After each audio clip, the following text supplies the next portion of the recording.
the biggest issues that I see job seekers deal with is the lack of career adaptability skills, right? And so, career adaptability skills is an individual's ability to successfully navigate and cope with changes, challenges, and transitions in their career. So, career adaptability, in Marthia's plain language way, is essentially you having the technical know-how, the skills, the ability to say to yourself, okay, this job is no longer working for me, it's no longer suited for me, it's no longer a perfect match, or it's no longer aligned for me, but I don't know what my next step should be. Right. And that could be either you want to stay internally to the organization with the organization you're with, or you want to move externally. Right. You don't know what you should be doing, when, where, or why you should even be taking that action. Right.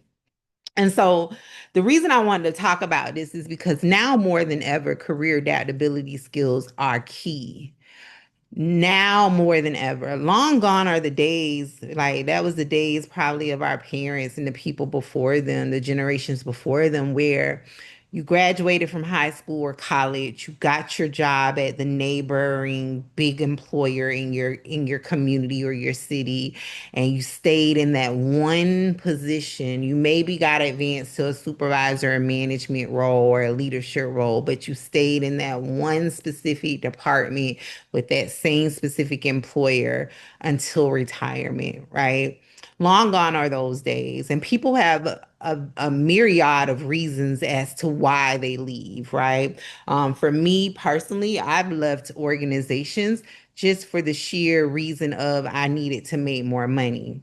I always tell the story how when I was job hopping, it wasn't a strategy then. It was just something that you did. But now it's been acknowledged and recognized as a career advancing strategy where you get a job with a specific employer for just the experience. You stay there for a year or two, then you strategically leverage that to get another job with another employer or internal role where you're making considerably more, or you have a higher role of responsibility. Also, people these days are leaving employers at much higher rates just off of the sheer reason of a values misalignment, right? Or unhappiness with the actual type of work that they're doing. Now, more than ever, people are wanting connection with their work.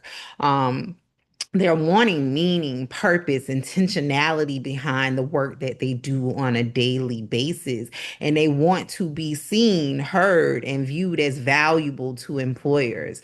So, regardless of the reason why you leave an employer and seek to, or maybe you are involuntarily being required to leave, especially in today's job market where people from all professions, organization types, and industries are being forced out of their positions due to layoffs, changes in the job market, federal funding cutbacks, all of those things, any reason under the sun.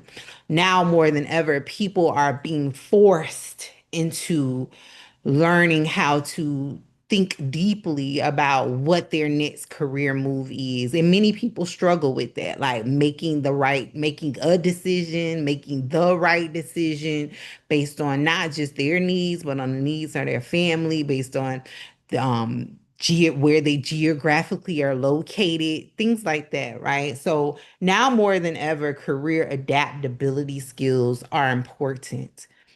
And so the reason I wanted to have this conversation is to one, bring it to the forefront and say that career adaptability skills is not something that your degree program or your college professor taught you, right? So a lot of people view their degree as like their degree program as a catch-all, like it prepared me for everything.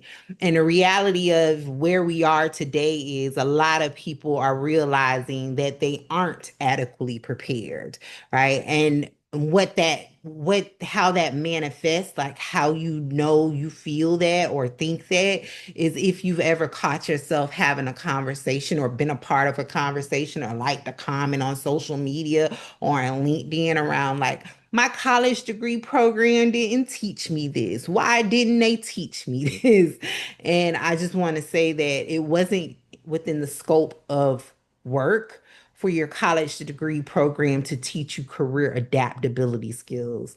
Their scope of work was to prepare you with the technical know-how, the theory, the application of doing the specific job that your major was preparing you for. But they were not there to skill you, to upskill you, to prepare you for navigating your your career as a whole over the next 5, 10, 15, 25 years. That responsibility is on you. And for a lot of degree professionals, um, when they realize that there's a gap there, they never are able to connect it to say, this is my responsibility, right? And this is really more for people. You've heard me talk before. I talked about on the last podcast episode around low career intent and high career intent.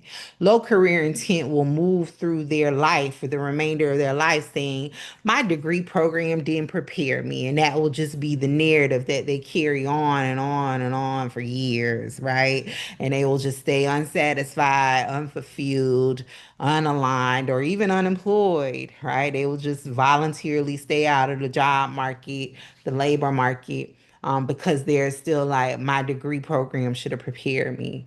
Whereas, like high career intent, the people who I talk to in my podcast episodes, you all have identified that there is a gap there, right?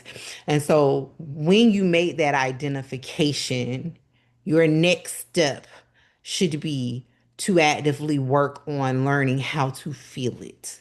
Okay.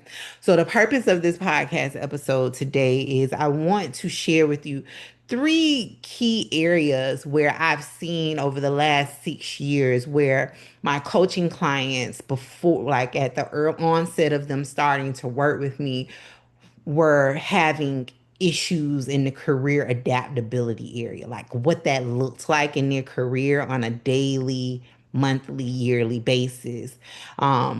And since then, that gap has been filled. They know how to navigate that space. But I wanted to really like go back to the beginning of helping you identify like you have a much larger problem here that really needs addressing, and you are the one that needs to address it. Okay. So I'm looking at my notes over here on the side. The first sign that you are having a career adaptability issue is that you struggle with identifying like the direction your career should be going into. You struggle with identifying like what you should be doing when in your career.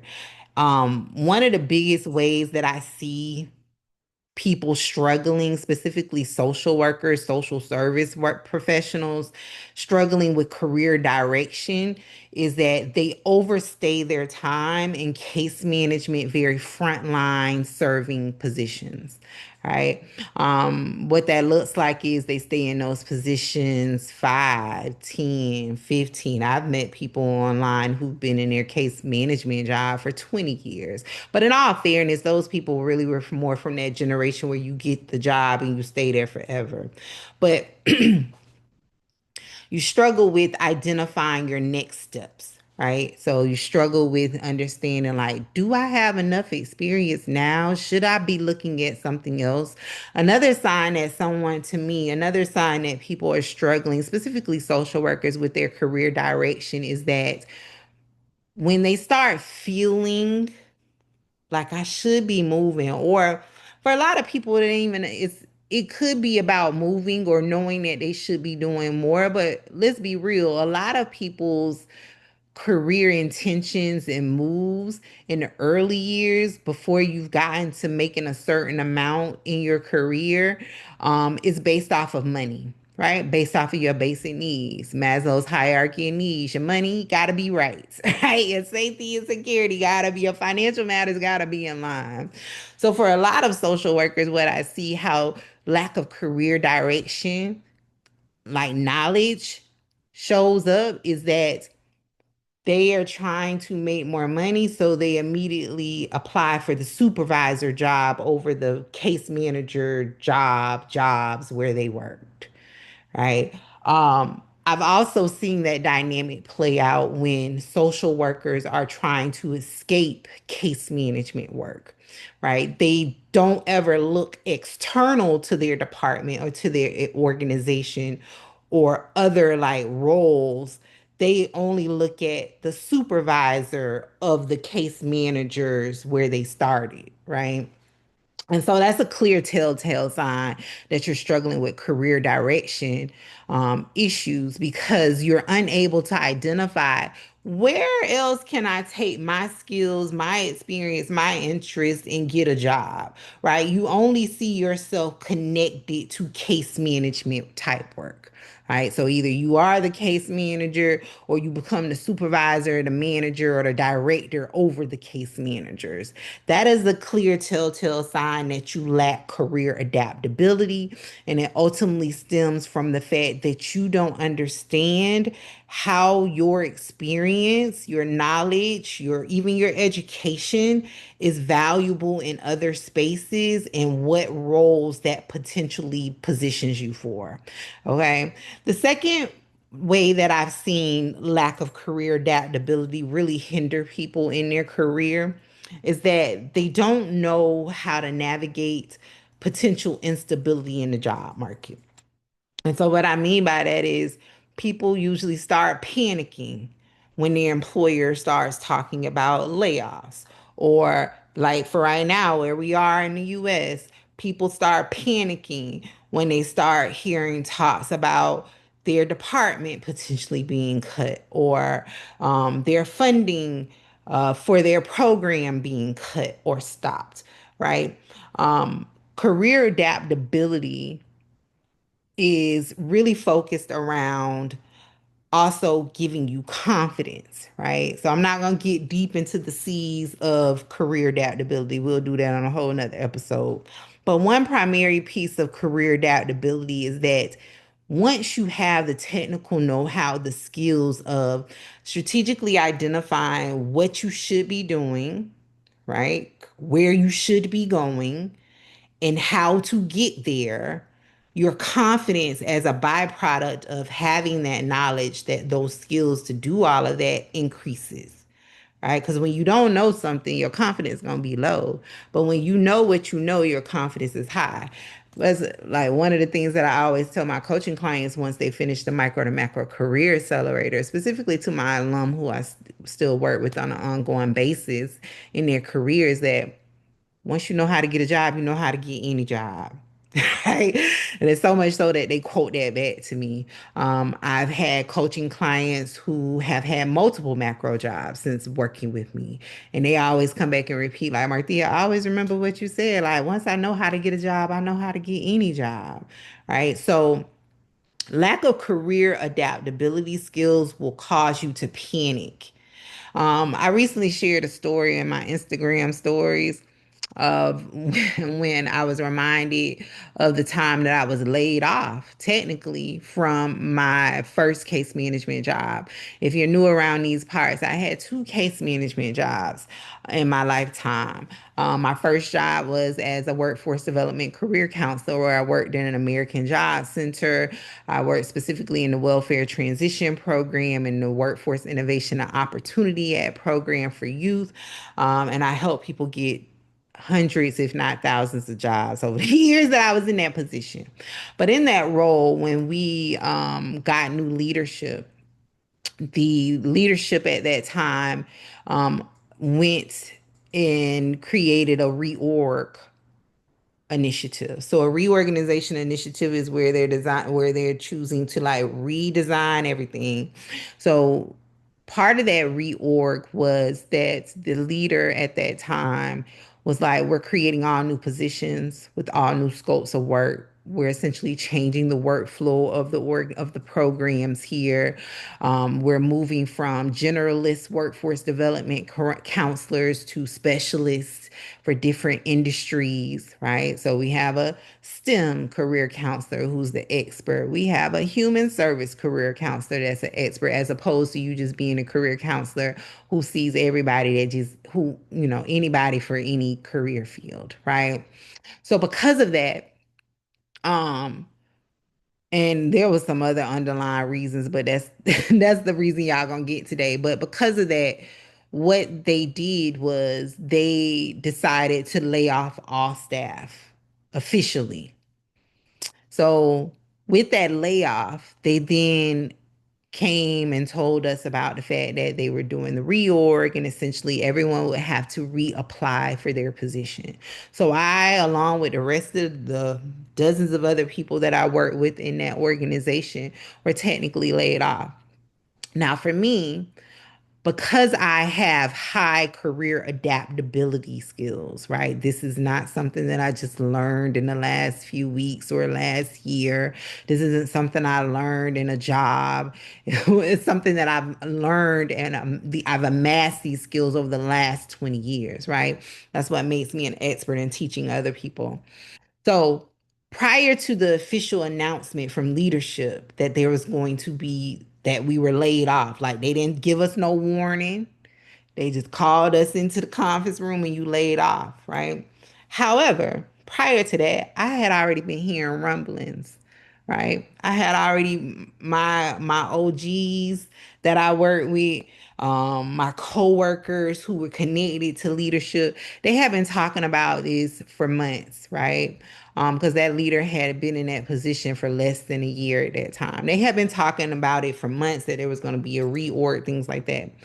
It was after the first whisper that I heard that it was going to be big changes. I think at that time they were saying the word layoff or reapplying for jobs or something like that. I immediately started applying for other jobs. I don't need to sit around and wait to see what's going to happen or if I'm going to get another job. And I'm sharing that because to cross compare it to my coworkers who didn't necessarily have as high career adaptability skills as I did. They waited. They waited until the official layoff came. They were laid off. They waited. They reapplied for the new position. They waited. And and unfortunately, many of them did not get a new job offer because they lacked career adaptability skills to essentially read the room, right? Because they didn't know what their next step should be. But also, it goes back to career direction. Many of them were still holding on to, and even though I said that was more for the older generations, a lot of people in my generation or younger still go enter into the workforce with the same belief. And you probably hold it where you're like, I graduate from my degree, I get this one job, and I stay there until until retirement. Because the truth is, a lot of people's career beliefs, behaviors, mindsets are formed and adapted from the people close to them. So if your parents hold that belief or that mindset, you get the one job and you stay there until retirement.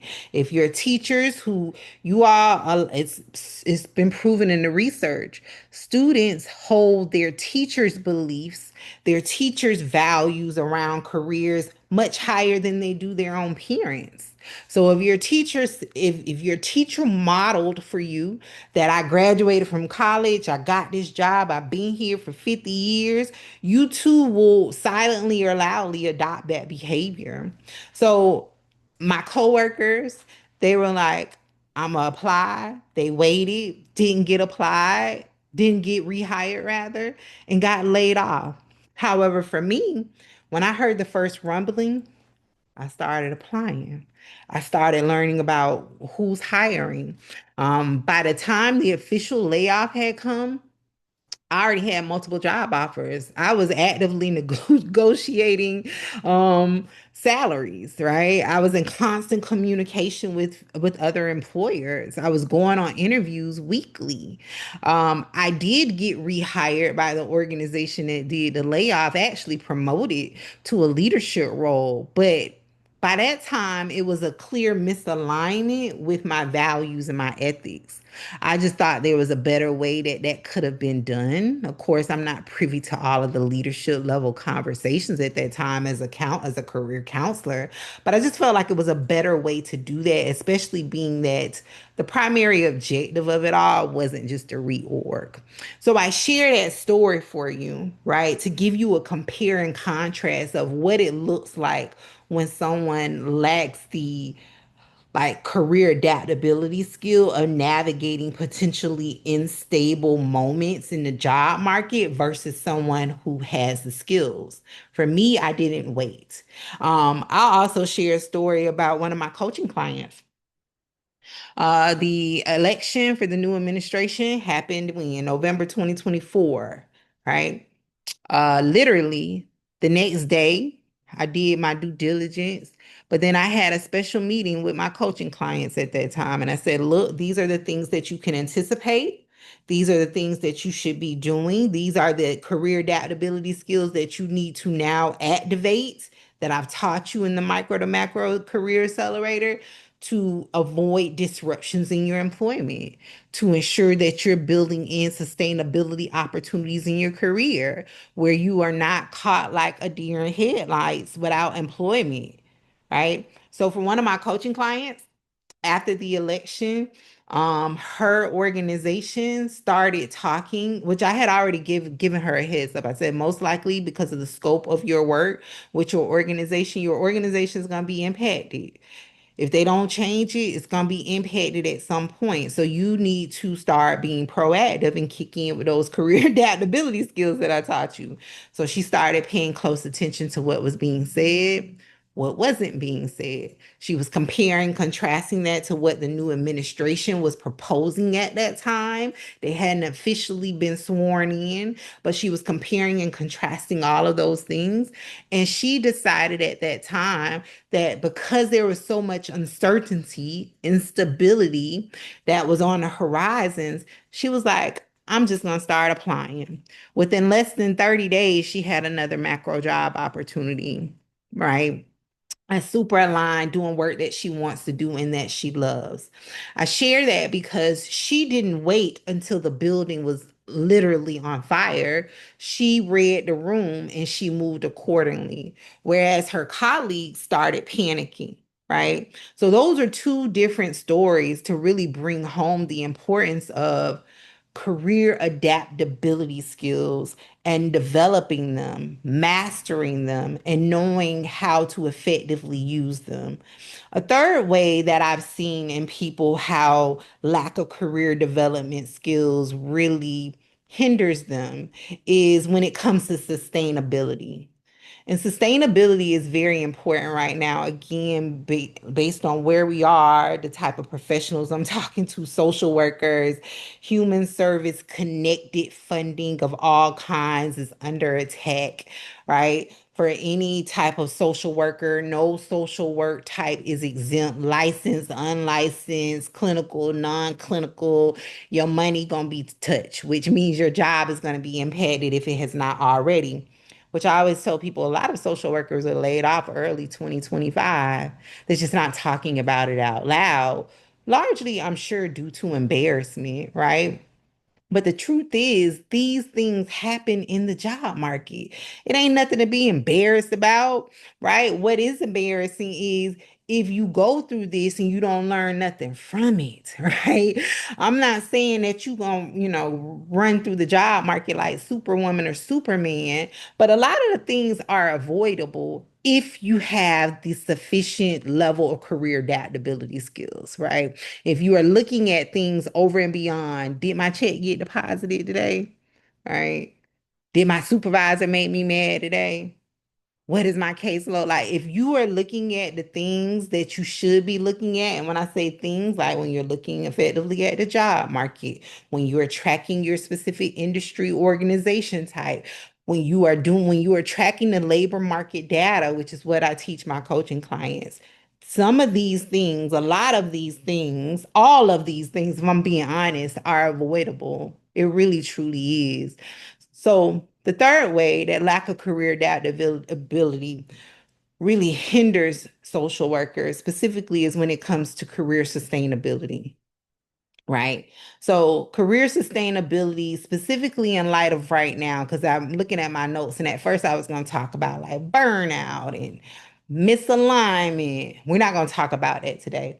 What we're going to talk about is in relationship to where we are right now in the US, future proofing your career. So I just talked a lot about like avoiding career interruptions and having making certain that you got a job from this month to next month.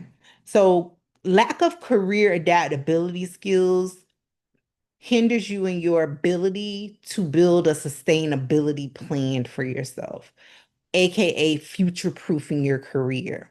So, one of the major conversations that I've been having with my coaching clients is around future proofing their career, utilizing this time that we are going through right now in the US and even abroad for my abroad coaching clients, using this time strategically to build the experiences that you need to really create a lane for yourself where you are really positioning yourself for like the future, right?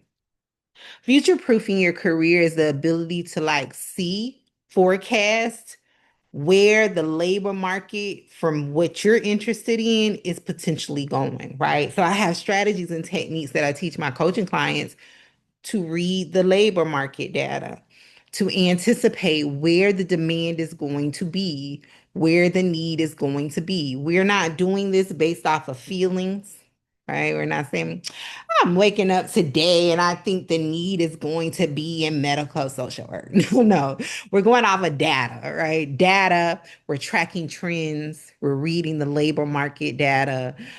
We are keeping our ear to the ground on our respective industries, right? And our issues, our populations. We're looking closely at federal priorities, funding, things like that, right? So I say all of that because when you have low lack of career adaptability skills, those are not things that you're paying attention to naturally because you don't know that you should be looking at those things.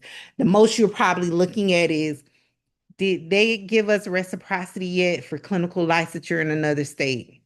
Yeah, reciprocity is great, but what will happen if they're cutting Medicaid and you take Medicaid patients for your clinical therapy practice? How is that going to hinder you? Right? You just learn to look at other factors over and beyond what's right before you. So, sustainability, my whole purpose of that is to say this: sustainability is key right now. Yes, we should be worried about all of the other things that are happening around us. But for you, sustainability means ensuring that you don't have any interruptions in your career. Are you doing everything potentially within your power to ensure that you don't ever come up with a interruption in your career involuntarily? Right? How can you avoid that? But then, even more than that, how can you strategically use the opportunities that are being presented to you right now to leverage for future job opportunities? Because at some point, the new administration is going to be the old administration. When we get out of this, are you going to be in the same case management job you were in prior to the new administration? You shouldn't be. Not if you have macro level aspirations. You should be a thought leader. You should be the expert of such and such by that time. You should be the sought after professional when it comes to your population and issue, even if it's internal to an organization. So I really wanted to talk today about career adaptability, the silent and loud impact of not having career adaptability skills what they are, what they look like in real time, and three specific areas of how it impacts you. So I'll recap the three areas. Lack of career adaptability impedes your ability to identify your career direction, what your next step should be, when you should do it, and why, over and beyond your immediate role where you are currently. Lack of career adaptability impedes your ability to know how to navigate potential instability in the job market. Again, like what you should be doing when a layoff comes. What should you be doing when your funding gets cut? What you should be doing if it's not even nothing connected to the new administration. What you should be doing if major employers leave your geographical region, right? That's a real reality for people too. Companies are shutting down every day. What should you do if you live in a rural town and the biggest employer there leaves? What are your options? Right? If you lack career adaptability, you're just going to get stuck in victim mode. And I'm not victim shaming, but I'm just saying when you have adequate career adaptability skills, you immediately can then kick in to figure out what your next options are and what you should be doing and how you should be doing that. And then how to strategically leverage your experiences and skills. Because the truth is, you have to work to eat unless you got a support system. And I always talk about that because it's a real reality for some people that follow me. You all have great support systems. You have husbands, you have wives, you have other spouses, other people in your life. I don't know what your business is. That ain't none of my business, right? But you have family members, you have parents, you have adult children who you could go live with, whatever your thing is, right? But the truth is, for many of you, you don't have a support system. That's my story. I don't have a family home that I can go back to. I don't have blah blah. I have a lot I don't have, right? So for me, this is one that's the major reason why I had to get really, really good at career adaptability. This is my plan A, B, C, and D to put food on my table and have shelter for me and my daughter and to create the life that I want for us that is struggle free. Okay. So career adaptability is very important. So like again, if you live in a rural town and a major employer closes, what you gonna do? Just ball up in the corner? I pray not. Right. So career adaptability helps you with navigating potential instability in the job market. Career adaptability skills helps you with sustainability planning. Right. What should you be doing now to future proof your career? What opportunities are presented to you right now that you can strategically leverage to really build a name for yourself in the future?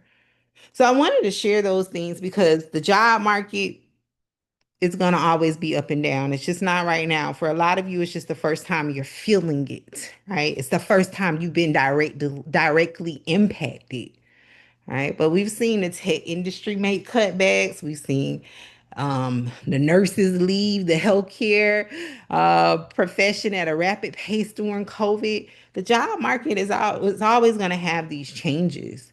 So career adaptability is something that you're going to always need. That's why I started off this conversation with saying that a lot of people believe that it's something that's just should have been taught to you in a degree program, but it's not.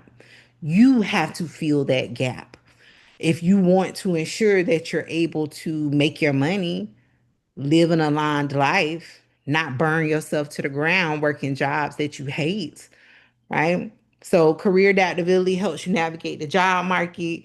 It helps you plan and go through necessary career transitions, and it helps you strategically identify professional opportunities, right? For a lot of people, the biggest, especially social workers, you know, I love y'all, but I got to say it. The breadth of your career adaptability skills is just knowing how to find another degree program or a certification training. And that's still not addressing what I named earlier when it comes to navigating the job market, career transitions, identifying professional opportunities for yourself, right? Another degree, another certification training is not going to teach you the skills, the technical knowledge you need to navigate this job market. right? So for many of you, that's your catch-all. So you take another degree program, you get another master's. Many of y'all have multiple bachelors, multiple master's degrees. So you get another degree. You take a 2-week training, you get a certification, you post it on LinkedIn, and then after that, in 2 months, you're posting, you're back in the same situation. You're posting on LinkedIn that you still need a job, or you silently like you still need a job because it didn't fill that gap. And it doesn't come from training. It comes from someone being able to effectively guide you through that, right? It comes from knowledge acquisition, technical skill attainment. Again, I named all of those things. Learning how to read job market data, learning how to identify trends in your specific profession, industry for your population. Looking at historical patterns. What has happened in the past when something like this happened before? What should I be doing now? Even being able to look at things that are happening within your organization, even if the people never come and say explicitly to you, we're gonna lay you off. There are things, there are signs, there are indicators that you can look at within your organization to anticipate something's going to be happening here, right? And so you have to learn those things, and that's not something taught to you in a degree program. So I want to say that if you're experiencing any of those things, all of those things, just know that you don't have to. You can learn it, but you have to be willing to fill the gap. So do me a favor. If you're watching this on YouTube, drop down in the comments one aha moment, one key takeaway, one thing that you thought about differently from this conversation today. If you're listening on a podcast, hey, how y'all doing? Find me on Instagram at the_MSW coach. Jump in my DMs. Y'all don't jump in my DMs enough. Well, let me take that back. Y'all email me. I love that. But jump in my DMs and tell me what was one aha moment, key takeaway, reflection, or email me at mp@marthiapitts.com and tell me what did I make help you think about differently. Maybe what is some area that you're currently struggling with. Let me hear your thoughts, your reflections.